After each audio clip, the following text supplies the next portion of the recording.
Hey, Mr. GlobeBar. First, I want to say I have nothing but respect for you. I think you are a true gentleman and an asset to the YouTube community. However, I want to chime in on your latest video, the Get Out of Iraq, Split It into 3 Ways video. I give you credit for coming up with some type of a plan other than just the usual, which is we need to get out. And I am one of your subs that have busted your chops a little bit about, you need to come up with something a little more insightful, and you did, and I give you credit, absolute credit. However, it won't work, and here's why. You're talking about breaking Iraq into 3 different countries and allowing the Kurds in the north to have their own country, and the Shia and the Sunnis.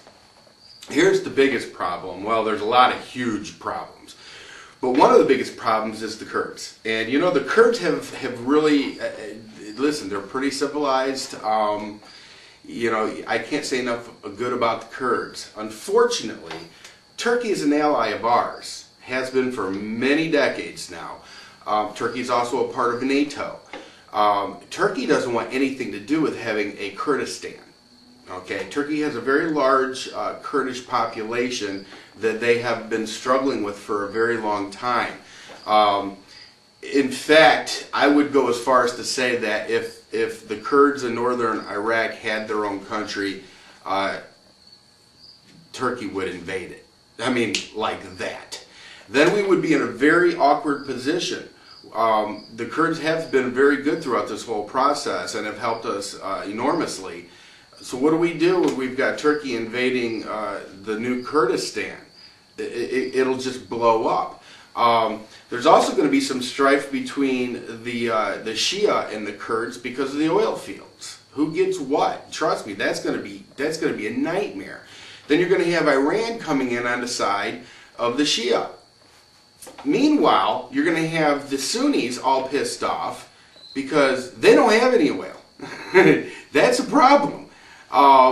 It's just a plan. Listen, and not to mention, Saudi Arabia backs the Sunnis. All right? They've already made it quite clear that they will come in militarily if there's a problem between the Sunnis and the Shia. Okay, the whole thing could just absolutely blow up, and what are we going to do then? It'd be an absolute nightmare. Do we need to get out of Iraq? Eventually we do. We need to, listen, I've said for years, we need to get out of Japan. We need to get out of Germany. We're still in those 2 countries over 50 years later. Now, do they need us there for stability? No. But I'll say when you look at how long it took either one of those countries to get their own act together, there's an argument that can be made, that maybe, maybe we should still be in Iraq and need to be in Iraq a little bit longer. But breaking up Iraq into 3 different countries is not an easy fix. It's not a solution. It brings a whole slew of trouble to the table that maybe we don't want. But I don't know. That's my 2 cents. I'm glad you came up with something different than the usual. And like I said, nothing but respect for you. You're an awesome guy. But it would be just a nightmare. I mean, it would be a nightmare scenario. Hundreds and hundreds of thousands would be dead. What do we do? Saudi Arabia comes in, they get involved. The Saudis are ally, Turkey's our ally. The only one I think we can agree on is that, Iran is not our ally, but they're going to be in the mix too. Between Turkey and the oil situation, I just don't see it happening. But good job thinking out of the box.